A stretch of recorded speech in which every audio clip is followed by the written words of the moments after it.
No leader is perfect.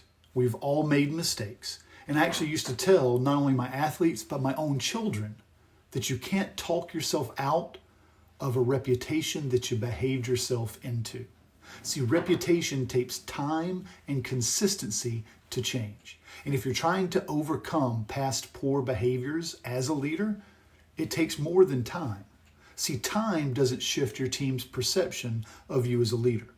Your intention and your behavior are going to be what rebuild the trust with the people on your team. So as a leader, people can only judge us based upon the behaviors that they can observe. So absolutely admit the mistake, state your intention clearly, and then change your habits. See, our habits are external evidence of the internal commitments that we've made. Consistency is far more important than the intensity of change. And when you do things to demonstrate that that change that you've committed to is real, that's when your team will begin to see you as an improved leader. I'm Sean Glaze. That's what effective leaders do.